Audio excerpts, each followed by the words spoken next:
yakoze intuze declaration ministerielle y'ukwezi ya buri d'abord ni butemede y'icumweru ababwira yuko ikorosa 80 bamaze gufata Minembwe. Ico ni ikinyoma. Reka tubabwire yuko nubwo intambara ziri mu Nkengero ariko Minembwe ntituzoyivamo. Aba mama bacu barahari. Mama yamushaka mumeze uti Minembwe yarafashwe se? Oya. Aha buri he Ndi mu Minembwe. Bimeze gute hano mu isoko? Bimeze neza ntakibazo. None se abantu bavuga yuko bafashe Minembwe nibi? Oya abona okera ni ikinyoma. Aha umuzaje he? Sawa tuzora tuzavuga Minembwe. Muzuri sana wewe bimeze gute dada? Kotra va Minembwe. Akora mwana he mama. Akora mwana wangu akisogenda. Abantu batubwira yuko Minembwe tugomba kuyivamo ngo leta yahagurukije amadrone tumaze kurasa zirenga 200. Ubu nyine hari izindi 30 na 50 zeze zizamuka. Ariko nubwo zizamuka Minembwe tuzoyivamo tuzoyijamo. Hari umunsi w'isoko ntabwo isoko yabaye. None se abavuga yuko twahunze tutakiba muri Minembwe leta ya Kinshasa yabivuga wowe urabivuga hiki. Ngahe mbwirira uno muzehe bimeze bite? Minembwe tumeze neza usibye ibitero nyine biri mu Nkengero hirya no hino za drone zisenya imihana zigasenya amashuri zigasenya ibitaro. Urabwira iki leta? Ndayibwira kuyamagana no kwemera yuko umutusi afite agaciro kimwe n'abandi bantu bose. Dukeneye amahoro, dukeneye ubuvuzi, dukeneye iminara kugira ngo natwe turonke abandi. Ariko Minembwe tuyirimo tahandi tuzaza. Arahandi rero tuje mama.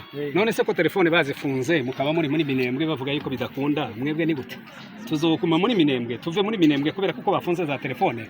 Isoko se kirarema ibintu ntibiye bikunda. Ngahe tubwire bimeze gute? Tumeze neza mu Minembwe nta kibazo.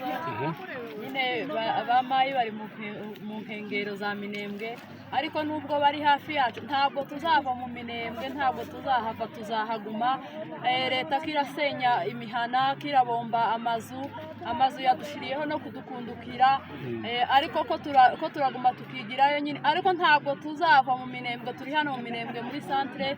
Twari twaremye isoko nyine ya gatanu ko murabona abantu benshi nyine twari twaremye.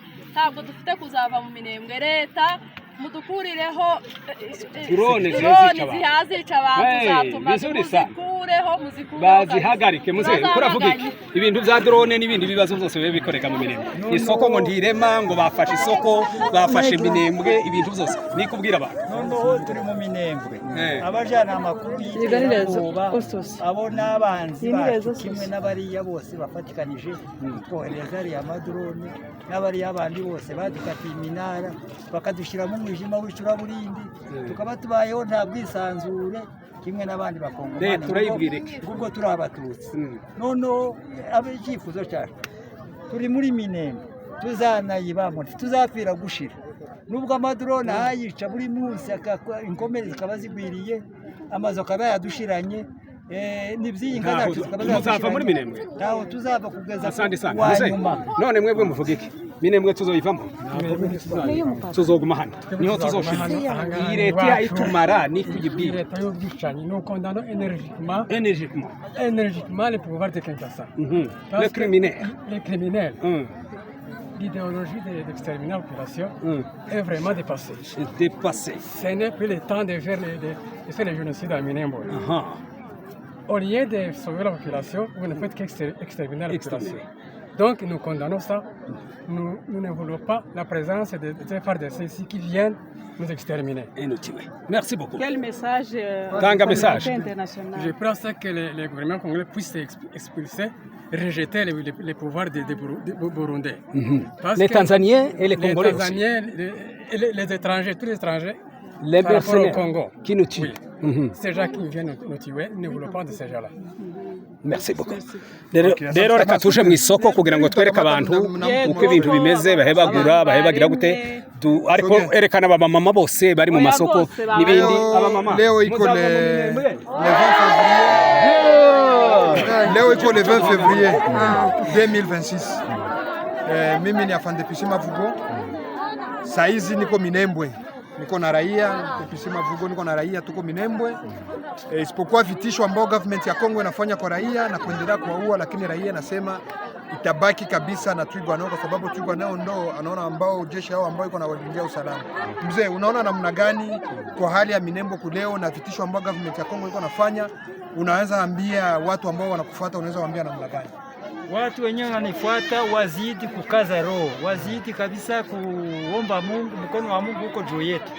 Ingawa guvernema yetu ya Kinshasa ilituboikote katugeukia mgongo, lakini twirwaneho tutaiunga mkono, sababu kwenye iko inatulindia usalama.